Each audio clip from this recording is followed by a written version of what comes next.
Hello friends, welcome to my channel rishi.edu.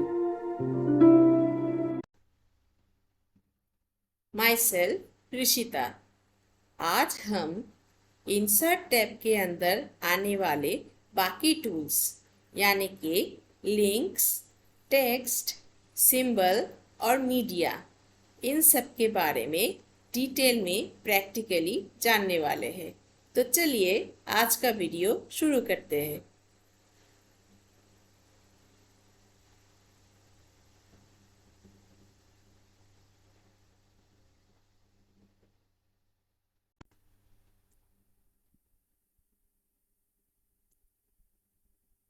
तो friends, insert tab के अंदर illustration के बाद जो आता है वो होता है लिंक्स। अब लिंक्स में सबसे पहले जो आता है वो होता है जूम। अब हम जूम टूल के बारे में थोड़ा सा जान लेते हैं। जूम के नीचे दिया गया एरो पर जैसे हम क्लिक करते हैं तो यहाँ पर हमें 3 ऑप्शन दिखाई दे रहे हैं। एक summary zoom, section zoom, slide zoom. ये समरी जूम जो होता है, हम इस पर जैसे ही क्लिक करेंगे, हम पहले यहाँ पर देख लेते हैं। यहाँ पर हमारे पास 3 सेक्शंस मौजूद है। ये पहला सेक्शन है, ये दूसरा सेक्शन है और ये तीसरा सेक्शन है। हर एक सेक्शन के अंदर एक एक स्लाइड, दो स्लाइड प्रेजेंट है। तो हम यहाँ पर समरी जूम पर क्लिक करते हैं तो हम देख सकते हैं कि हर एक सेक्शन का जो पहला स्लाइड है यहाँ पर वो सिलेक्टेड है। तो हम इसको अगर इंसर्ट करेंगे तो हम देख सकते हैं कि इसने एक नया स्लाइड ले लिया है और वहाँ पर वो तीनों सेक्शन का जो पहला पहला जो स्लाइड है उन स्लाइड्स को यहाँ पर एंटर कर दिया है। तो हम इसको प्रेजेंटेशन को रन करके देखते हैं कि क्या होता है। प्रेजेंटेशन को रन कर लिया हमने। अब यहाँ पर क्लिक करते हैं। इसके क्लिक करने के बाद ही इस पाई चार्ट के अंदर जो और एक स्लाइड है यहाँ पर जहाँ पर लिखा है पाई चार्ट, वो स्लाइड भी हमें दिखाया जा रहा है। अब फिर से हम इस पर क्लिक करते हैं तो ये जूम आउट हो गया है। अब इसके अगला हम इस पर क्लिक करते हैं तो ये हमें जूम करके दिखा रहे हैं। फिर से इसको क्लिक करने के बाद यहाँ पर इसके अंदर जो और एक स्लाइड है यहाँ पर लिखा है एरिया चार्ट, तो यहाँ पर वो स्लाइड भी दिखा रहे हैं। वापस हम क्लिक करते हैं तो इस पर जूम बैक हो गया है ये। और सेमली यहाँ पर इसके अंदर भी जो एक स्लाइड है इसको भी हमें दिखा रहे हैं। यहाँ पर हमें 3 डॉट्स जो है यहाँ पर क्लिक करते ही एंड शो कर लेते हैं। अब यहाँ पर हम देख सकते हैं कि इसके अंदर अंदर जो एक एक स्लाइड था ये सभी हमें दिखा रहा था। तो ये हमारा पूरा प्रेजेंटेशन में जितना भी सेक्शंस है और उनके सेक्शंस के जो एकदम पहला वाला स्लाइड है उन सबको एंटर करता है। लेकिन उस पर क्लिक करते ही हमारा उस स्लाइड के अंदर, उस सेक्शन के अंदर जितने भी स्लाइड है वो स्लाइड सब हमें क्लिक करने से दिखने लगता है। तो ये होता है हमारा पूरा प्रेजेंटेशन को समराइज करके दिखाता है, इसलिए इसको कहते हैं समरी जूम। अब इसको हम एक काम, हमने एक चीज नोटिस की है कि हम जैसे यहाँ पर क्लिक कर रहे थे तो इसके अंदर जो स्लाइड है वो दिखाने के बाद वापस इस पे जूम बैक हो रहा था। तो वो किस लिए हो रहा था?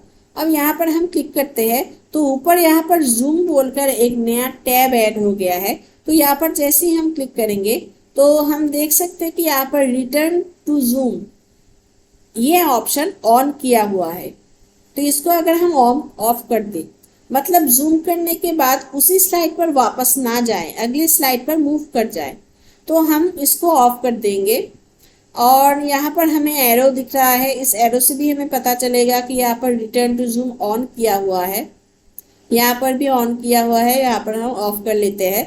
अब फिर से हम प्रेजेंटेशन को रन करते हैं। अब फिर से हम इसके ऊपर क्लिक करते हैं। ये हो गया हमारा मेन जो पहला स्लाइड है। इसके बाद हम जब क्लिक करते हैं तो इसके अंदर जो स्लाइड है वो हमें दिखाई दे रहे हैं। अब इसके बाद हम फिर से इस पर क्लिक करते हैं तो अब ये उसी स्लाइड पर वापस नहीं गया, अब इसके अगला जो स्लाइड है वहां पर मूव कर गया। अगला जो सेक्शन है उसका जो पहला वाला स्लाइड है ये वो स्लाइड है। अब इस पर वापस हम क्लिक करते हैं तो इसके अंदर, इस सेक्शन के अंदर जो और एक स्लाइड है वो हमें दिखा रहे हैं। अब वापस हम इस पर क्लिक करते हैं तो ये भी सेमली उसी सेक्शन पर वापस नहीं गया, यहाँ पर यह अगला जो सेक्शन का पहला वाला स्लाइड है वहां पर वो हमें दिखा रहे हैं। वापस हम इसको क्लिक करते हैं तो यहाँ पर उस सेक्शन के अंदर इसका जो और एक स्लाइड है ये हमें वो दिखा रहे हैं। यहाँ पर हम 3 डॉट्स पर जाते हैं और एंड शो कर लेते हैं। ओके, तो ये हो गया हमारा समरी जोन का काम। इसको हम इसके एलिमेंट्स को डिलीट कर लेते हैं ताकि हमें नया कोई स्लाइड ना लेनी पड़े। हम इसी को यूज़ कर लेते हैं अगले जो ऑप्शन है उसके लिए। इसका लेआउट थोड़ा हम चेंज कर लेते हैं, ब्लैंक कर लेते हैं। ओके, अब वापस हम चलते हैं जूम टैब के अंदर। यहाँ पर अगला आता है सेक्शन जूम। अब सेक्शन जूम के लिए हमें अलग सा एक स्लाइड लेनी पड़ेगी। समरी जूम में क्या होता है, हमें अलग से स्लाइड नहीं लेना पड़ता है। यहाँ पर हम जैसे समरी जूम पर क्लिक करते हैं तो जितना भी ये सेक्शंस हमारे पास मौजूद होता है उसका जो पहला स्लाइड है वो सब यहाँ पर शो करके अलग सा स्लाइड पर ये दिखा देता है। लेकिन अगर हम सेक्शन जूम करके अलग सा स्लाइड नहीं लेंगे तो हम जिस भी स्लाइड पर मौजूद होंगे ये उसी पर हमारा सेक्शन जूम का जो डेटा है, जो टाइप है वो सब दिखाने लग जाएगा, तो हमें क्लियर नहीं दिखेगा। तो हम इस सेक्शन का नाम भी चेंज कर लेते हैं। यहाँ पर हम राइट क्लिक करेंगे और यहाँ पर रीनेम सेक्शन करके जो ऑप्शन आ रहा है यहाँ पर क्लिक करेंगे। इसका नाम हम सेक्शन जूम ही रख लेते हैं, हमें आसानी होगी समझने में। ओके, अब हम रीनेम पर क्लिक कर देते हैं। ओके, अब हम देखते हैं कि सेक्शन जूम कैसे काम करता है।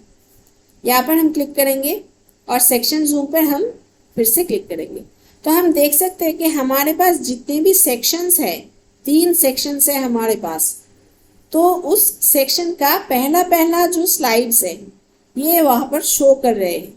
तो यहाँ पर हम ये भी हम एक सेक्शन से दूसरा सेक्शन पर कैसे जंप किया जाता है, हम किस सेक्शन से अगले जूम पर जंप करना चाहते हैं या फिर हम सब सेक्शन ना दिखाना चाहते हो, ये भी ऑप्शन हो सकता है। तो यहाँ पर हम इसको सिलेक्ट कर लेते हैं और सपोज हम इसको सिलेक्ट कर लेते हैं। अब इंसर्ट करते हैं। अब ये इंसर्ट करने के बाद ये 2 एक साथ आ गया है। अब इसको अगर हम मूव कराएंगे तो ये ग्रुप होकर मूव करेंगे। तो इसको शिफ्ट दबा के उसके बाद इसको अलग करना होगा। तो इसको हमने अलग कर दिया। अब हम इस पर क्लिक करते हैं। प्रेजेंटेशन को रन करके हम इस पर क्लिक करते हैं तो ये हो गया हमारा पहला वाला सेक्शन का पहला वाला स्लाइड। अब ये हमारा पहला वाला सेक्शन का सेकंड वाला स्लाइड, उसके अंदर जो स्लाइड है ये वापस उस पर जूम बैक हो गया है। अब यहाँ पर हम क्लिक करते हैं। यहाँ पर हमारा सेकंड जो सेक्शन है उसका पहला वाला स्लाइड है और यहाँ पर सेकंड जो सेक्शन है उसका सेकंड वाला स्लाइड है। ओके, अब यहाँ पर जो वापस मूव हो रहा है उस सेक्शन को जूम करने के बाद उसी पर हमें जूम आउट करके दिखा रहे हैं। तो यहाँ पर रिटर्न टू जूम ये ऑन किया हुआ है। अगर हम ये ना चाहे, अगर हम चाहे कि हमारा एक जो सेक्शन है उसका जो डेटा है वो सब कुछ दिखाने के बाद ये अगला सेक्शन पर मूव कर जाए तो हमें ये रिटर्न टू जूम ये ऑप्शन ऑफ कर लेना होगा। तो हम इसको भी, और इसके नीचे एक एरो दिखाई दे रहे हैं तो इससे भी हमें पता चलेगा तो कि यहाँ का जो रिटर्न टू जूम का ऑप्शन है ये ऑन है, तो हमने ये ऑफ कर लिया है। अब फिर से हम प्रेजेंटेशन को रन करके देखते हैं। यहाँ पर हम क्लिक करते हैं तो ये रहा हमारा फर्स्ट सेक्शन का फर्स्ट वाला स्लाइड, ये फर्स्ट सेक्शन का सेकंड वाला स्लाइड। अब देखते हैं, अब यहाँ पर सेकंड वाला जो हमारा सेक्शन है ये उसका पहला वाला स्लाइड दिखा रहे हैं।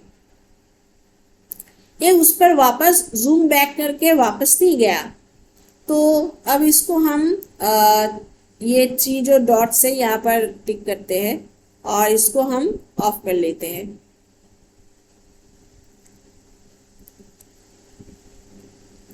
अब हम इसको थोड़ा कट के इसको भी हम कट कर लेते हैं। अभी हमारा तीनों जो सेक्शन है उन सब का यहाँ पर हम इंसर्ट टैब में जाकर सभी सेक्शन का एक एक स्लाइड हम ऐड कर लेते हैं।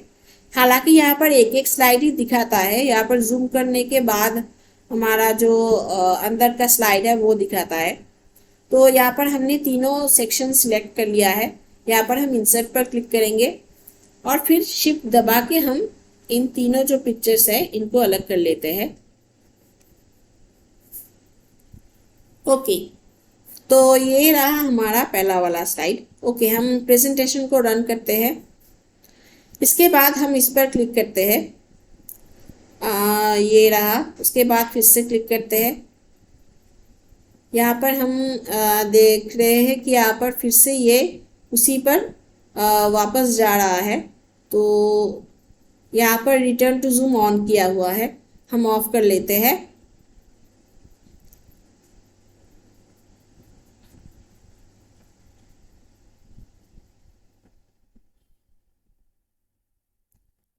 इसका भी हम रिटर्न टू जूम ऑफ कर लेते हैं, क्योंकि हम चाहते हैं कि एक जो डेटा है सेक्शन का वो दिखाने के बाद ये अगले स्लाइड पर सेक्शन पर मूव कर जाए, उसी सेक्शन पर जूम बैक करके ना जाए। तो अब हम प्रेजेंटेशन को रन करते हैं। यहाँ पर हम वापस क्लिक करते हैं और अब देखते हैं क्या होता है। अब हम देख सकते हैं कि ये पहला वाला जो पाई चार्ट है वो उसके अंदर जो स्लाइड है तो वो दिखाने के बाद वो पहला वाला सेक्शन खत्म हो गया, तो वहाँ पर जूम बैक करके वापस नहीं गया। ये अगला वाला जो सेक्शन है वहाँ पर मूव कर गया। अगला वाला सेक्शन का जो फर्स्ट स्लाइड है ये उसी को दिखा रहे हैं। अब फिर से हम क्लिक करते हैं, यहाँ पर इसके अंदर जो स्लाइड है ये दिखा रहे हैं और इसको हम जो तीसरा वाला स्लाइड है सेक्शन है उसका पहला वाला स्लाइड, इसके ऊपर हम क्लिक करते हैं तो इसके अंदर भी जो स्लाइड है ये दिखा रहे हैं। अब एक बात यहाँ पर है कि यहाँ पर हमने एंटर जो किया है ये यहाँ पर पहला वाला है, यहाँ पर दूसरा वाला है, यहाँ पर तीसरा वाला है। तो ये इसको दिखाने के बाद यहाँ पर जंप क्यों किया? क्योंकि हमारा सेक्शन जैसा सेट है ये उसी के माफिक चलेगा। यहाँ पर इसको कोई फर्क नहीं पड़ता कि हम कैसे कौन सा चार्ट आगे रख रहे हैं पीछे रख रहे हैं। यहाँ पर ये हमारा पहला सेक्शन है, इसके बाद ये वाला हमारा दूसरा सेक्शन है, एरिया जो सेक्शन है, इसलिए इसने पाई चार्ट के बाद सेकंड वाला सेक्शन पर जंप कर गया, उसके बाद थर्ड वाला सेक्शन पर आ गया। तो ये हो गया हमारा सेक्शन जूम का काम।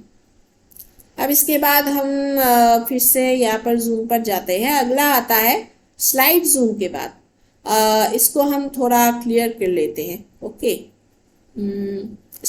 इसको भी हम राइट क्लिक करके यहाँ पर कट कर रहे हैं और इसको भी हम राइट क्लिक करके कट कर रहे हैं। यहाँ पर हम जूम पे जाकर वापस स्लाइड जूम यहाँ पर जाते हैं। यहाँ पर हमें दिखाया जाएगा, यहाँ पर भी सेम ही बात है कि आपका सेक्शन जो है वो कैसा एंटर किया हुआ है। ये फर्स्ट वाला सेक्शन है, अगर ये फर्स्ट वाला सेक्शन के बाद अगर तीसरा वाला ऐड करेंगे तो उसको कोई फर्क नहीं पड़ने वाला। तो ये इसी तरह से इसी ऑर्डर में दिखाएगा। यहाँ पर हमारा सेक्शन वाइज, यहाँ पर हमारा सेक्शन किस ऑर्डर में है इसके अनुसार ही ये स्लाइड शो करेगा। तो हम यहाँ पर अगर इस पर क्लिक करते हैं और इसको सिलेक्ट कर लेते हैं और ये तीनों सिलेक्ट कर लेते हैं, तो ये 3 के बाद भी आगे बढ़ेगा, लेकिन स्टार्ट यहाँ से होगा। तो हम इसको अलग कर लेते हैं, शिफ्ट दबा के हम इसको अलग कर लिया, फिर हम शिफ्ट दबा के इसको अलग कर लिया। ओके ओके, अब हम इस पर पहले हम प्रेजेंटेशन को रन करते हैं। इसके बाद हम इस पर क्लिक करते हैं, ये फर्स्ट वाला स्लाइड, ये दूसरा वाला स्लाइड, और ये हमारा तीसरा वाला स्लाइड। तो ये हो गया हमारा स्लाइड जूम का काम। ये इसी ऑर्डर में गया है। यहाँ पर हमने पहले पाई चार्ट का रखा था, हालांकि हमने ये स्लाइड एंटर नहीं किया तो इसने ये नहीं दिखाया। हमने ये वाला स्लाइड एंटर किया है तो ये दिखाया। और इसके बाद हमारा जो दूसरा वाला स्लाइड है, दूसरा वाला सेक्शन का, ये दूसरा वाला ही है, तो यहाँ पर इसने जंप कर गया। उसके बाद ये यहाँ पर इस स्लाइड को दिखा रहा था। इसके आगे हम और भी अगर स्लाइड ऐड कर लेते तो ये 3 नंबर पर दिखाता। इसको अगर हम 2 नंबर पर ऐड करते तो ऐसा नहीं होगा कि ये 2 नंबर पर इसको दिखाएगा। तो यहाँ पर सेक्शन जिस ऑर्डर में सेव है, ये उसी ऑर्डर में स्लाइड शो करेगा। तो ये हो गया हमारा जूम का काम। अब अगला आता है लिंक। हम इसके लिए ये वाला स्लाइड ही थोड़ा एडिट कर लेते हैं। इसको हम यहाँ से कट कर लेते हैं, और इसको भी हम यहाँ से कट कर लेते हैं, और इसको भी हम राइट क्लिक करके यहाँ से कट कर लेते हैं। ओके, तो अब हमारा स्लाइड फ्रेश हो गया है, क्लियर हो गया है। अब अगला आता है लिंक। किसी भी टेक्स्ट को आप अगर लिंक का रूप देना चाहे तो हम इस लिंक ऑप्शन का यूज़ कर सकते हैं। जैसे हम यहाँ पर एक टेक्स्ट बॉक्स ड्रॉ कर लेते हैं, क्योंकि हमें कुछ टेक्स्ट एंटर करना है। तो टेक्स्ट बॉक्स या फिर शेप एंटर किए बगैर हम वो नहीं कर सकते। तो हम यहाँ पर अगर सपोज लोगो बोलकर एक टेक्स्ट लिख रहे हैं, हम इसको थोड़ा साइज में लार्ज कर लेते हैं, हमें दिखने में आसानी होगी। ओके, तो ये हमने लोगो लिखा है और ये ब्लैक कलर का है।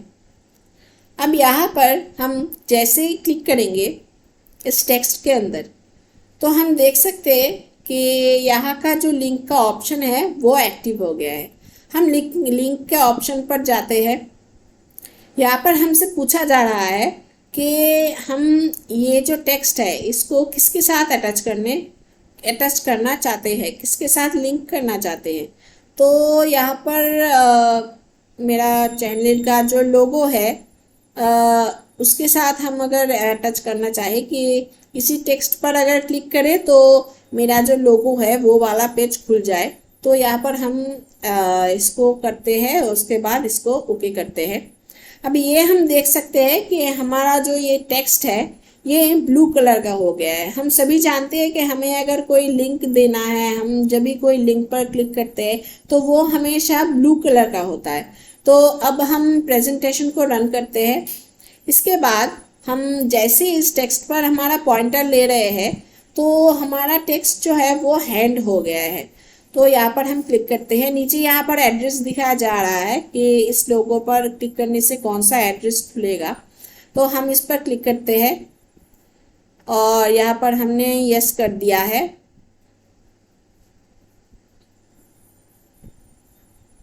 और इसको भी हम ओके कर दिया है। तो हम देख सकते हैं कि हमारा जो लोगो का जो पेज है वो यहाँ पर ओपन हो गया है। तो इसी तरह से हम अगर कोई इंटरनेट से यहाँ पर हम 3 डॉट्स पर जाते हैं, एंड शो कर लेते हैं। ओके, यहाँ पर हम अगर इंटरनेट से कोई टेक्स्ट अगर लिंक करवाना चाहते हैं, जैसे हम अगर गूगल लिखे यहाँ पर, तो ये हो गया हमारा पहला वाला जो था वो हमारा सिस्टम में कोई चीज़ लोड किया हुआ है, हम उसको लिंक के साथ अटैच कर रहे थे। तो यहाँ पर हमने गूगल लिखा है, ये वापस ब्लैक कलर का है। यहाँ पर हम टेक्स्ट के अंदर क्लिक करेंगे तो यहाँ पर लिंक हमारा एक्टिव हो गया है। यहाँ पर लिंक पर हम जाते हैं और यहाँ पर नीचे जो एड्रेस दिया गया है, यहाँ पर पहले हमें एड्रेस अलग से एंटर नहीं करना हो रहा था, क्योंकि यहाँ पर जैसे ही हम कोई फाइल सिलेक्ट कर रहे थे तो उसका एड्रेस यहाँ पर ऑटोमेटिकली आ रहा था। तो यहाँ पर अब हमें एड्रेस एंटर करना होगा। तो हम सपोज www गूगल का जो एड्रेस है google.com, ये हम एंटर कर लेते हैं। ये वापस इसको ठीक तरीके से HTTPS जो हमारा फॉर्मेट होता है किसी ऑथराइज्ड लिंक का, ये उसके फॉर्मेट में ले लिया है। अब इसको हम ओके करते हैं। हम देख सकते हैं कि हमारा गूगल भी उस लिंक की तरह ब्लू हो गया है।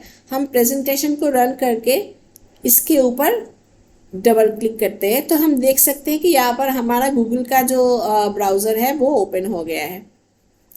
तो इस तरह से हम किसी भी टेक्स्ट को किसी भी लिंक के साथ, किसी भी चीज़ के लिंक के साथ जोड़ सकते हैं। तो इसको हम डिलीट कर लेते हैं। ये हो गया हमारा लिंक का काम।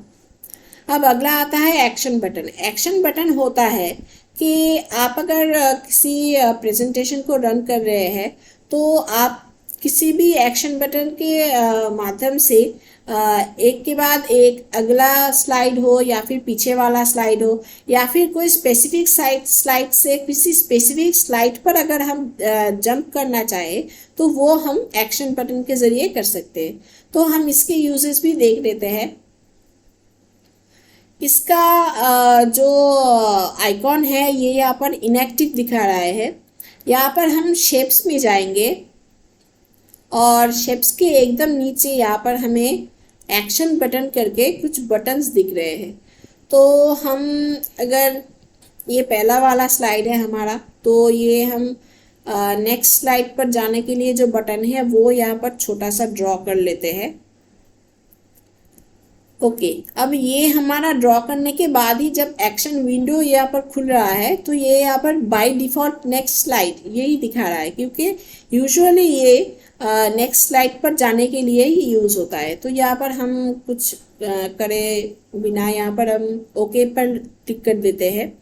हम कुछ और भी यहाँ पर ऐड कर लेते हैं। यहाँ पर भी हम एक शेप्स में जाकर नीचे यहाँ पर एक्शन बटन में आकर यहाँ पर हम एक प्रीवियस जो स्लाइड है वहाँ पर जाने के लिए जो बटन यूज़ होता है वो हम यहाँ पर ड्रॉ कर लेते हैं और यहाँ पर प्रीवियस स्लाइड बाय डिफ़ॉल्ट दिखा रहा है, इसको ओके कर देते हैं।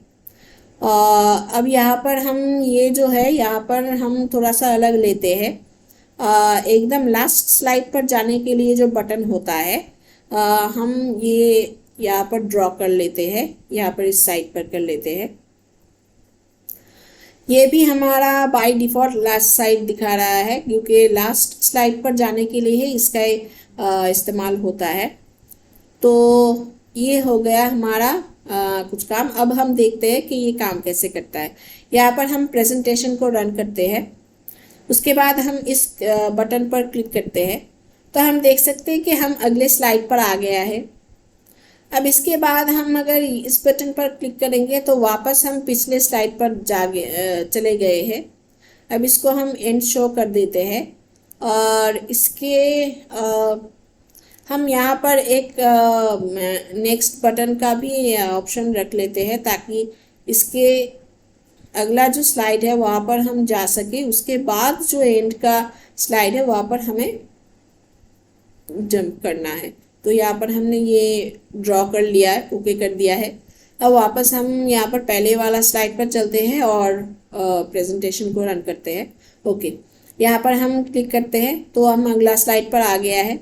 अब यहाँ पर क्लिक करते हैं तो वापस हम अगले स्लाइड पर आ गए हैं। अब यहाँ पर जैसे ही हम क्लिक करेंगे तो ये हमारा कॉलम्स चार्ट, ये जो हमारा एकदम लास्ट वाला चार्ट है, स्लाइड है, यहाँ पर हम देख सकते हैं कि ये हमारा 7th एकदम लास्ट वाला स्लाइड है। तो यहाँ पर हम एकदम तीन नंबर से जंप करके 7 नंबर पर आ गया है। तो ऐसे यूज़ होता है, और भी कई यूज़ होते हैं हमारा एक्शन बटन का।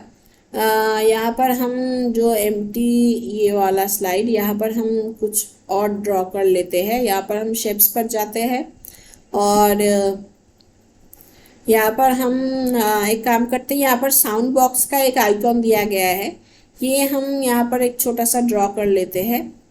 अब देखते हैं कि ये हमारा जो काम का आता है बाय डिफ़ॉल्ट, ये साउंड प्ले करने के लिए काम का आता है, इसलिए ये प्ले साउंड का जो ऑप्शन है सिर्फ यही एक्टिव दिखा रहा है, बाकी सब इनएक्टिव दिखा रहे हैं। तो इसके बाद अगर हम यहाँ से कोई भी साउंड चूज़ कर लेंगे, सपोज़ हम कुछ अच्छा सा साउंड चूज़ कर लें ताकि हमें ठीक से सुनाई दे, तो हम ये वाला काइम वाला चूज़ कर लेते हैं और इसके बाद हम ओके कर देते हैं। अब यहाँ पर हम प्रेजेंटेशन को रन करते हैं और यहाँ पर हम क्लिक करते हैं। तो हम देख सकते हैं, सुन सकते हैं कि हमें यहाँ पर इस बटन पर क्लिक करने से साउंड आ रहा है। ये यहाँ पर सिस्टम में जो साउंड लोडेड है हमने वहाँ से चूज़ कर लिया है। अब इसके अलावा अगर हमारे सिस्टम में कोई स्पेसिफिक ऑडियो हो जिसको हम रन करवाना चाहते हैं, तो उसको भी हम यहाँ से लिंक करवा सकते हैं। तो उसके लिए हमें हाइपर लिंक पे जाकर उसका जो हमारा सिस्टम में जो एड्रेस है जहाँ पर वो ऑडियो मौजूद है, वहाँ पर हमारा जो यहाँ पर उस ऑडियो का जो एड्रेस है उस एड्रेस को यहाँ पर एंटर करके हमें ओके कर देनी होगी, तो वो ऑडियो भी हम यहाँ पर प्ले कर सकते हैं। तो ये हो गया हमारा साउंड प्लेइंग का काम एक्शन बटन के ज़रिए। अब हम यहाँ पर एक शेप ले लेते हैं। यहाँ पर हम एक्शन बटन के बदले कोई शेप से भी ये काम कर सकते हैं इजीली। हम यहाँ पर सपोज़ ये रेक्टेंगल वाला शेप अगर ले ले, तो एक्शन बटन ही जो होता है वो एक्चुअली शेप ही होता है, तो शेप और एक्शन बटन में कुछ ख़ास फ़र्क नहीं होता है। तो यहाँ पर हमने शेप ऐड कर लिया है। इसके बाद हम एक्शन पर जाएंगे और यहाँ पर हमें जो कुछ भी करना है, यहाँ पर हम सपोज़ यही करने वाले, सपोज़ ये लीजिए, हम किसी स्लाइड पर जंप करना चाहते हैं, तो हम यहाँ से इसी स्लाइड वाला जो ऑप्शन है यहाँ पर हम क्लिक करेंगे। तो यहाँ पर हमसे पूछा जा रहा है कि हम कौन सा स्लाइड पर जंप करना चाहते हैं। तो सपोज़ हम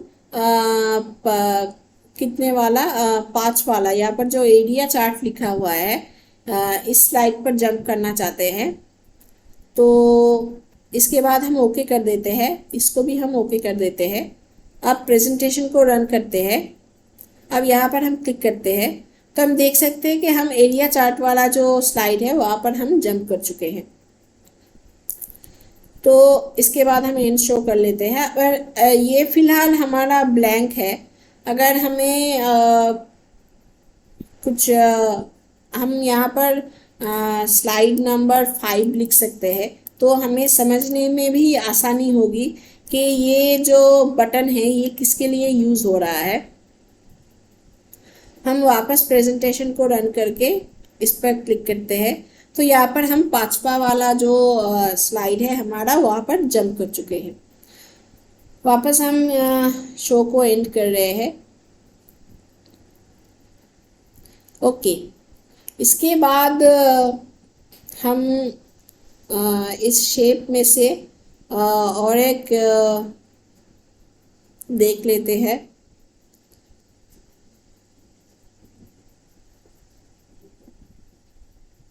यहाँ पर हम एक वीडियो का आइकॉन दे देते हैं।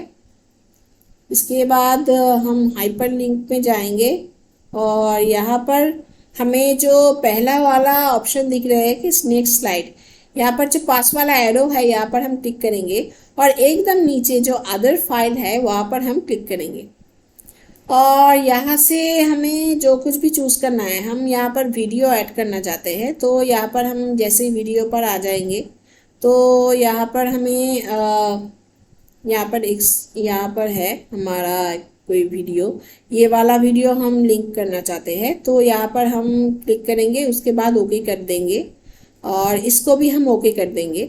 तो अब इसको रन करते हैं। अब यहाँ पर हम जब क्लिक करेंगे तो हम देख सकते हैं कि हमारा जो वीडियो है यहाँ पर रन हो रहा है। तो हम वीडियो को भी रन कर सकते हैं एक्शन बटन के ज़रिए। तो ये हो गया हमारा एक्शन बटन का काम।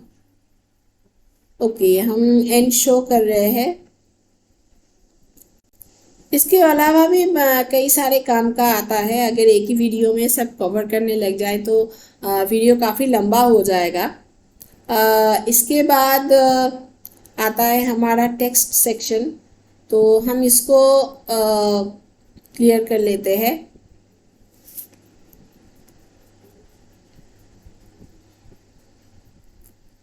सॉरी,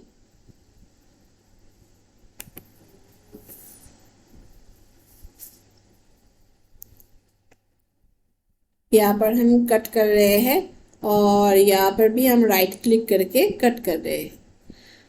अब टेक्स्ट का जो हमारा यहाँ पर हम इसको मिटा देते हैं, क्योंकि यहाँ पर हमें अगला जो सेक्शन है उसका कुछ एलिमेंट्स जो है वो यहाँ पर दिखेगा।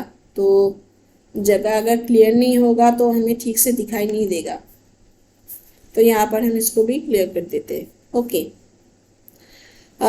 ओके, अब टेक्स्ट जो सेक्शन है यहाँ पर सबसे पहला जो आता है वो टेक्स्ट बॉक्स होता है। हम शेप में भी टेक्स्ट बॉक्स के बारे में पढ़ चुके हैं, तो हम वो वापस हम इसको रिपीट नहीं कर रहे हैं। आप अगर इससे पहले वाला जो वीडियो है वो देख लेंगे तो शेप वाला जो वीडियो, वहाँ पर शेप्स और टेक्स्ट बॉक्स काफ़ी अच्छे से डिस्कस किया हुआ है। तो वो वीडियो आप देख लीजिए तो आपका कंसेप्ट क्लियर हो जाएगा। अब अगला आता है हेडर एंड फुटर।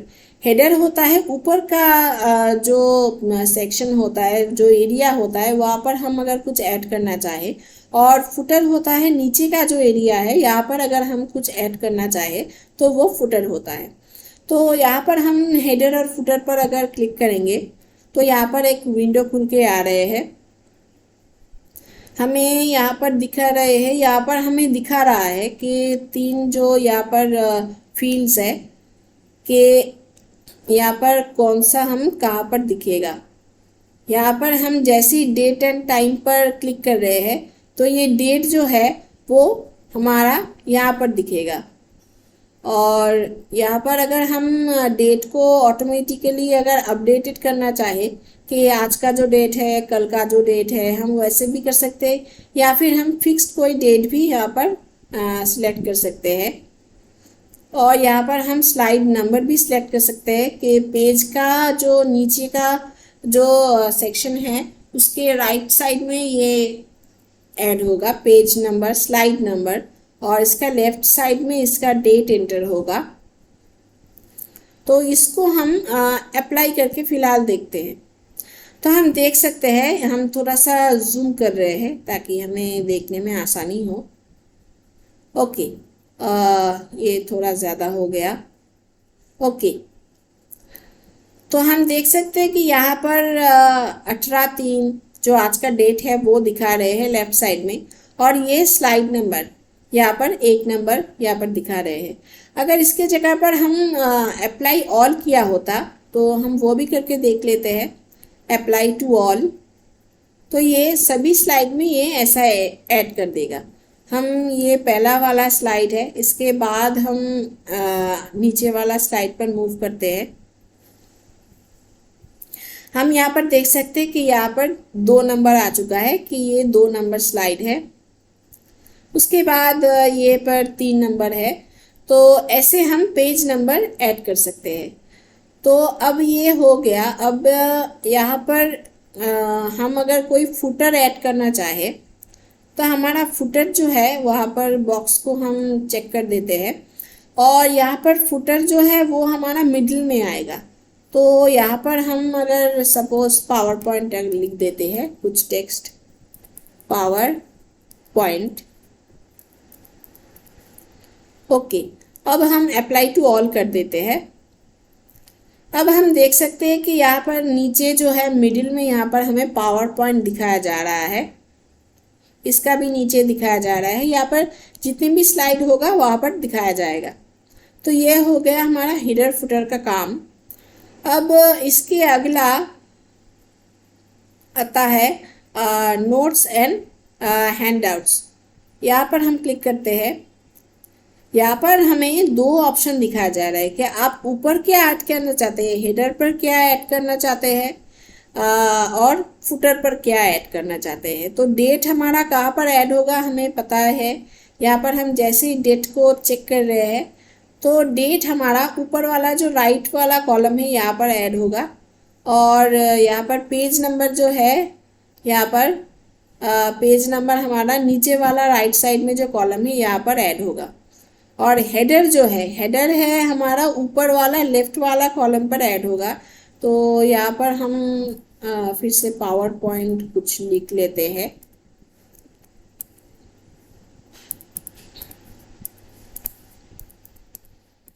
ओके, अब फुटर यहाँ पर नीचे लेफ्ट साइड में दिखाएगा। तो यहाँ पर हम अपने चैनल का नाम ही लिख लेते हैं।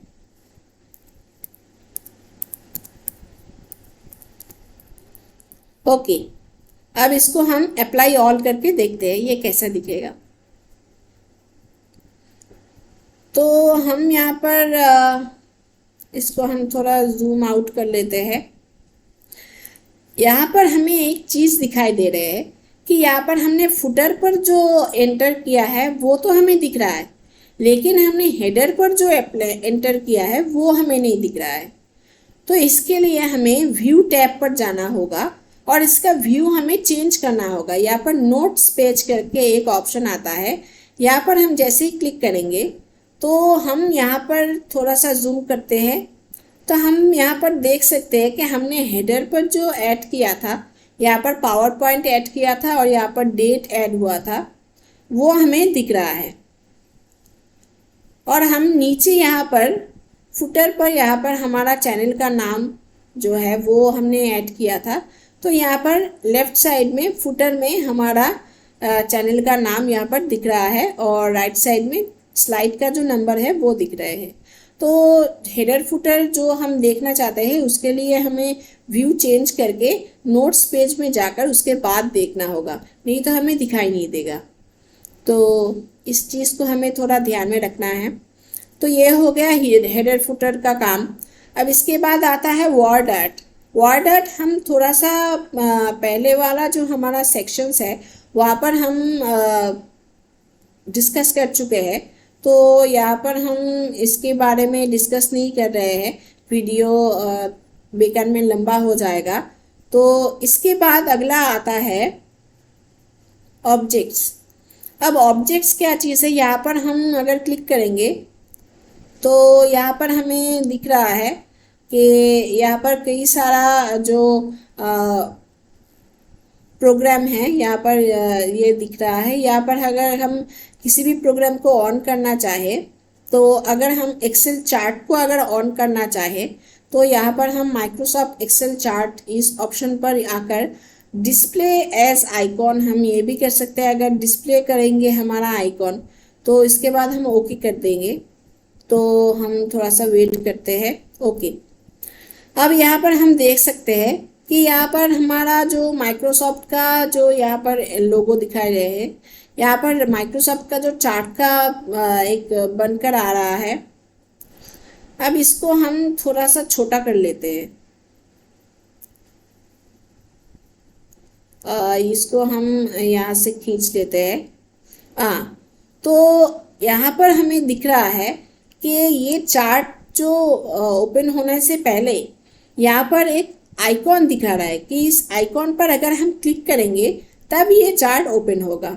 तो हमने शो एज आइकॉन दिया था, चेक किया था, तो इसीलिए ये यहाँ पर आइकॉन दिखा रहे हैं। तो इसी तरह से हम किसी भी प्रोग्राम को ओपन कर सकते हैं। तो ये हो गया हमारा ऑब्जेक्ट का काम। यहाँ पर हम इसको डिलीट कर लेते हैं और हम प्रेजेंटेशन को एक बार रन करके सॉरी, इसको हम यहाँ से डिलीट कर लेते हैं, कट कर लेते हैं। ओके, तो ये हो गया हमारा ऑब्जेक्ट का काम। यहाँ पर हमारा जो नाम है यहाँ पर, इससे ही पता चल रहा है कि हम अगर स्लाइड नंबर ऐड करना चाहे अपना स्लाइड्स में तो हम यहाँ से ऐड कर सकते हैं। इसके अलावा अगर हम डेट एंड टाइम ऐड करना चाहें हमारा स्लाइड में तो यहाँ से हम ऐड कर सकते हैं। तो इसके ज़रूरत नहीं पड़ता है, क्योंकि यहाँ पर हेडर फुटर के ऑप्शन में ही हमें स्लाइड नंबर और डेट एंड टाइम का ऑप्शन दिया जाता है। तो ये हो गया हमारा टेक्स्ट सेक्शन का काम। अब इसके बाद आता है सिंबल्स। यहाँ पर हम जैसे ही क्लिक कर रहे हैं तो यहाँ पर इक्वेशन बोलकर एक जो ऑप्शन है वो एक्टिव है, यहाँ पर सिंबल्स का ऑप्शन जो है वो इनएक्टिव है। तो इक्वेशन, ये कई तरह की इक्वेशन अगर हम ऐड करना चाहें तो यहाँ से हम ऐड कर सकते हैं। अब ये जो सिंबल्स है, हमारा एक टेक्स्ट बॉक्स हम पहले ऐड कर लेते हैं। इसके बाद हम कुछ भी लिख लेते हैं।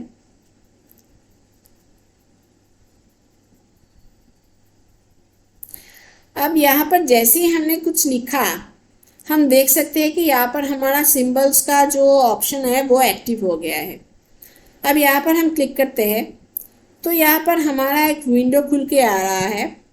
ये हमारा फॉन्ट का नाम नज़र आ रहा है ऊपर कि इस फॉन्ट में ये सिंबल हमारा आता है।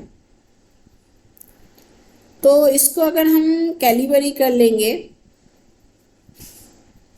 तो हमें दिखेगा कि यहाँ से हम अगर कुछ भी सिंबल अगर ऐड करना चाहे, जैसे अगर हम ये नॉट इक्वल टू अगर ऐड करना चाहे तो यहाँ पर हम इंसर्ट कर देंगे। तो ये अब इंसर्ट हो रहा है।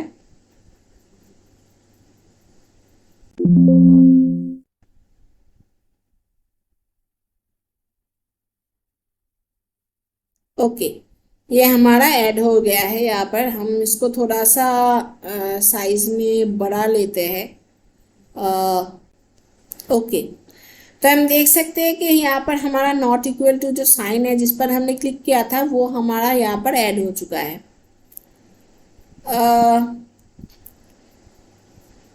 ये हो गया हमारा सिंबल्स का काम। यहाँ पर आस्की, यहाँ पर जो कोड है ये आस्की कोड हमें दिखा रहा है। आस्की कोड क्या होता है? वो होता है American source of American standard code for information interchange. तो ये होता है आस्की का फुल फॉर्म। तो यहाँ पर कई सारे ऑप्शन दिया गया है। यहाँ पर हम यूनिकोड को अप्लाई करना चाहते हैं या फिर आस्की कोड को एंटर करना चाहते हैं तो यहाँ से हम ये सिलेक्ट कर सकते हैं। इसको हम यहाँ से डिलीट कर लेते हैं। तो ये हो गया हमारा सिंबल्स का काम। यहाँ पर अगर हम कोई स्पेशल कैरेक्टर ऐड करना चाहे तो हम सिंबल्स के ज़रिए कर सकते हैं।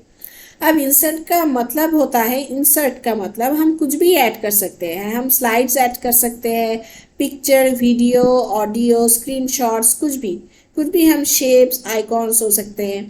तो यहाँ पर हमें 3 ऑप्शन दिखाई दे रहे हैं कि यहाँ पर अगर हमें वीडियो ऐड करना हो तो यहाँ से हम वीडियो को भी चूज़ कर सकते हैं। यहाँ पर हम हमारे जो डिवाइस में जो वीडियोस है वहाँ पर जाकर अगर हम कोई वीडियोस ऐड करना चाहे तो हम उसको भी यहाँ से कर सकते हैं। ये वाला वीडियो अगर हम इंसर्ट करना चाहे तो हम देख सकते हैं कि यहाँ पर हमने ये वीडियो ऐड कर लिया है। अब नीचे यहाँ पर प्ले बटन दिया गया है तो इसको हम जैसे ही करेंगे तो ये प्ले हो रहा है अभी। तो ऐसे हम वीडियो ऐड कर सकते हैं। नहीं तो हमारे पास अगर हम किसी ऑनलाइन सर्च करके अगर कोई वीडियो ऐड करना चाहते हैं तो वो भी हम यहाँ से ऑनलाइन वीडियोस के ज़रिए कर सकते हैं। ऑडियो भी हमारा सेम होता है। यहाँ पर हमें अगर डिवाइस में कोई ऑडियो है यहाँ पर ऐड करना है तो वो ऑडियो भी हम यहाँ पर ऐड कर सकते हैं। नहीं तो हम अगर कोई ऑडियो रिकॉर्ड करके ऐड करना चाहे तो यहाँ से हम इस ऑप्शन के ज़रिए कर सकते हैं। इसके बाद हम स्क्रीन रिकॉर्डिंग करते हैं।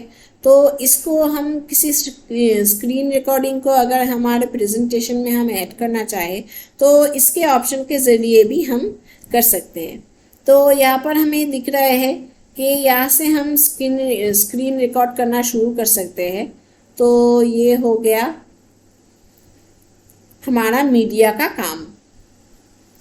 ओके फ्रेंड्स, तो आज का वीडियो यहीं तक। हम अगले दिन ड्रॉ टैब के अंदर आने वाले टूल्स के बारे में डिटेल में प्रैक्टिकली जानेंगे।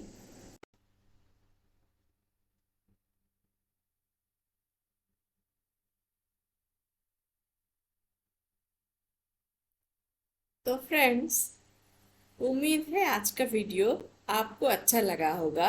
अगर ये वीडियो आपको अच्छा लगा तो वीडियो को लाइक ज़रूर कीजिए, शेयर ज़रूर कीजिए और चैनल को सब्सक्राइब ज़रूर कीजिए।